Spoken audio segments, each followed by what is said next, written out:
What is going on YouTube? Hayden back making another brand new Crypto TV episode. In today's video, we are going to be looking at XRP, Ethereum, Bitcoin, as well as the S&P 500 specifically.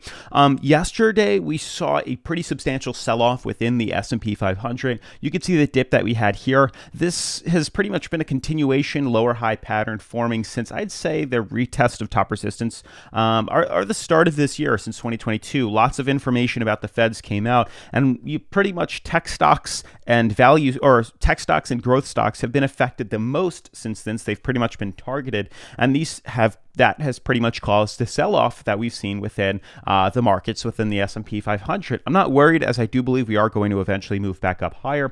But for right now, though, we're starting to see a very big comparison or connection between the way the S&P 500 sells off and the way Bitcoin, Ethereum, and XRP are also following this market. So it's quite interesting to see this. So now moving on to specifically the cryptocurrencies that have also started to crack lower. What you guys have to understand is we broke some pretty significant falling wedge patterns, bouncing off some pretty solid support levels on these cryptocurrencies, and we have entered trades on both XRP and Bitcoin specifically. Ethereum, not so much because we're still inside its falling wedge pattern here, but these cryptocurrencies, just because we see a day of correction doesn't mean the trade is over. Hopefully you guys understand that. Like when we invested here, yeah, sometimes we get straight moonshots to the upside, but that's not always correct. Sometimes it does take some small consolidation, some correction, days of reversal before we continue up. You can see the previous run that we've had here back in, when is it, August 7th, even after a day of swinging up, after getting rejected off of its daily moving average here, it corrected lower and continued to scale higher. So there is at times necessary movements to retest resistance, correct on a day or two, and then continue the pattern upwards. So with us buying in here, we have stop loss set. So just in case we, start to see corrections happen and we break through maybe vital support levels, we're not actually losing a ton of money here. So today's going to be the continued discussion off of yesterday's video. A lot of comments are saying, oh, we were wrong, prices are dropping. I'm like, the video's literally been out for like a half hour. I don't see how a trade that we just entered is considered wrong when we invest in the long term, maybe a week to 3 or 4 days of trading here, not necessarily trading on the minute or hourly charts here. So I don't know. More information will be discussed in regards to the trades entered on XRP and Bitcoin, and pretty much trying to figure out where this market is going to be moving to. But with that being said, guys, definitely make sure to smash the like button, turn on post notifications, subscribe, and let's dive into today's episode.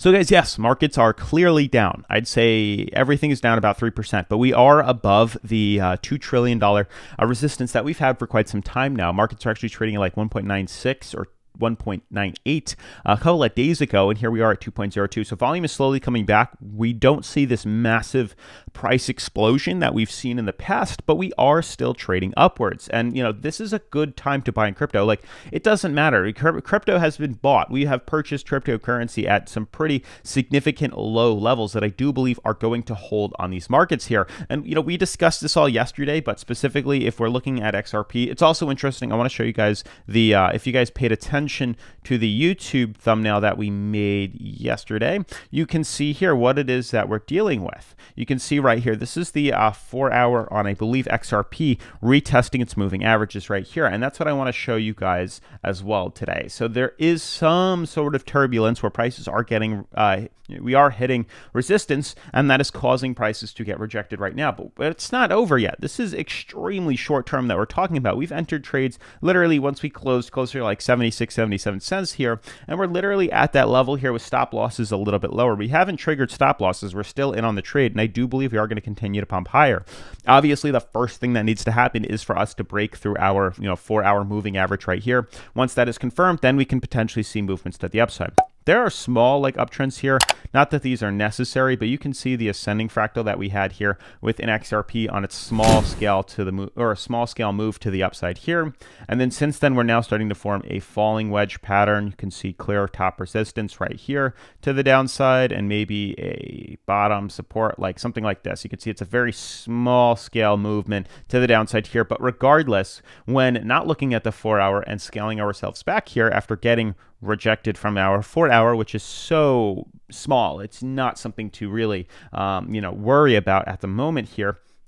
We're still at a very strong support level, and jumping to the weekly now, you can also see how we're still retesting and holding support on our moving average right here very well. You can also see that the candle wick that's forming is also a sign of a bottom reversal here. We're hitting bottom supports, and we're starting to see a reversal doji signal prices to swing to the upside here. So I'm not worried yet in the market. We are in a very critical point, though. Don't get me wrong. That's true. We are in a very critical point that we have to pay attention to.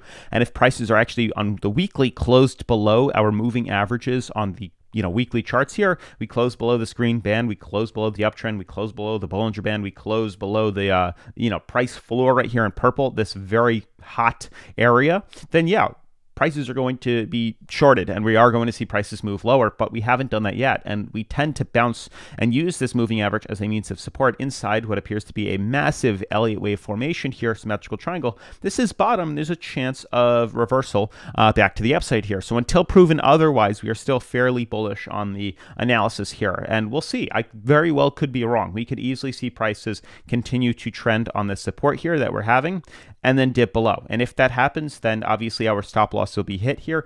And when we see prices dip below, we'll put in a short position and we'll just scale it to the downside and make profits off the reversal to the downside. It's not difficult. But currently we have a trade entered on Bityard on specifically Bitcoin and XRP, which you can see we do have Bitcoin here. We have XRP here. Highly recommend you guys take advantage of Bityard if you haven't already. I did link them down in the description below, so definitely make sure to check them out. But they have a live and a demo account, which I really recommend you guys do. Take advantage of the demo account. There's really, honestly, I've seen a lot of exchanges. I've played around with a lot of exchanges over the years.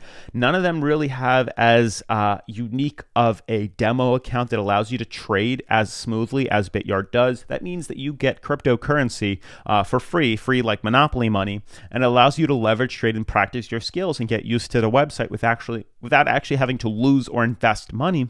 And once you're familiar with that, then you can switch to the live account and actually deposit crypto and leverage trade that if you're interested. But that's why I always recommend checking out the demo account first.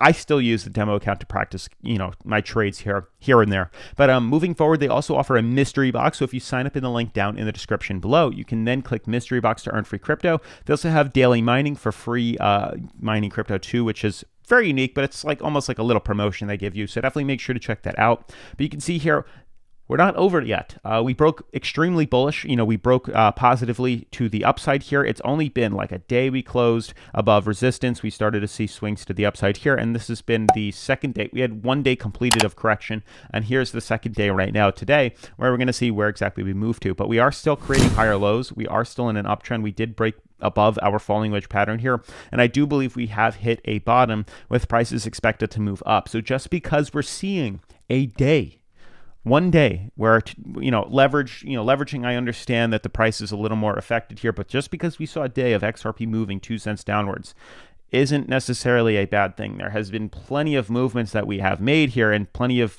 buying opportunities that aren't always just an extreme moonshot elevator right to the sky. It doesn't always happen like that, and you guys have to understand that. It does take a while here. Any point we invest into here, prices don't just shoot up directly like you see here. Sometimes it takes consolidation. Prices dip lower, prices consolidate, and then we see movements. That's what I'm trying to get at here. So just because this is taking a little bit longer doesn't necessarily mean that it is a bad trade. So we have entered it. We got nothing to lose here. If prices dip us lower, we'll obviously create a different, a different opportunity. Maybe we'll short this market instead of buying in long here. But this applies to a lot of the cryptocurrencies. Ethereum, we knew needed to consolidate. I wasn't too worried about that, although it is in a very big falling wedge fractal here. Still, I expect to see prices do something like this. Once completion, then I do expect to see a pretty substantial rally back to the upside here. It's just interesting because I'd like to see how technical analysis affects federal regulations that are coming out with rates increasing this year, and bond buybacks are selling off and becoming less. It'll be interesting to see how that ultimately affects prices of cryptocurrency. That's really my fair take on that, because things are still angled to see swings to the upside. But if people are less likely to invest in crypto, maybe it will correct lower. Who knows? But regardless, they are good buying opportunities. Lastly, Bitcoin 2, you can see right now is still breaking through its falling wedge pattern here. We are looking for like 4-hour and maybe some smaller supports here. Once again, you can see we retested top resistance, retesting the 4-hour moving average and reversed downwards, but we're still not over just yet. I mean, we're still in a good position here. We did break bullish outside of Bitcoin's falling wedge fractal here on the daily charts, and things still look good. So I do believe we are undervalued. We haven't broken through vital support at 40K right now. We're still trading above here. So until that's proven otherwise, I'm still bullish on these cryptos and I still have trades open. If we break through 40K, then our stop loss will be triggered and we'll consider shorting the market on Bityard. But it's that simple. Hopefully that clarifies everything. Yesterday was a big day retesting the 4-hour charts, the 4-hour moving average. You can see that's what we did on XRP. Clearly, we had trouble and we corrected lower, but there's still possibility of coming back up and retesting that. I'm still not worried about that. And you can see that's pretty much what happened here. Click retest, correction lower. We're getting very close to being oversold too, or sorry, overbought on the 4-hour charts here. But we did see a small sell-off and a small dip to the downside. So let's see how this continues to play out. I'm not worried about this. Let's let the markets move. I think we are going to have to pay attention as well to the S&P 500 specifically here. Where is it? Because if we start to continue to head lower, we'll probably see cryptocurrency head lower too. The thing that is interesting to me is, we're in a pretty bullish movement here. So this is what I want you guys to understand as well. We have been in an ascending fractal here. We've broken out of a more conservative one into a more rapid growth one. There's still possibilities of us dumping. Obviously, that's still on the table here. Probably unlikely, but still a possibility. But I do believe there's chances or correction right now that we could easily hit bottom support here. Yeah, fall down to 4,500, but that would signal another swing back to the upside here, as we've done so often over the past couple of months here, where prices have literally just continued to scale upwards. So I don't know. We'll see how this works. I mean, I don't want to scare myself and look at the weekly or the monthly here, where, I mean, honestly, we don't look too bad on the weekly too. There is still a big dump that is possible here, but it swings us down to the peak and the top of these supports here, of the top of this resistance, top of the support right here. So I don't know. It still looks good though. We are still battling top resistance and becoming overbought, but we still look okay. So that's all I'm trying to say. So it'll be interesting to see how these markets play out. We'll see how markets are affected by this. But that is pretty much going to wrap up today's video, guys. With that being said, definitely make sure to subscribe, turn on post notifications, and I'll see you guys in tomorrow's video. Peace.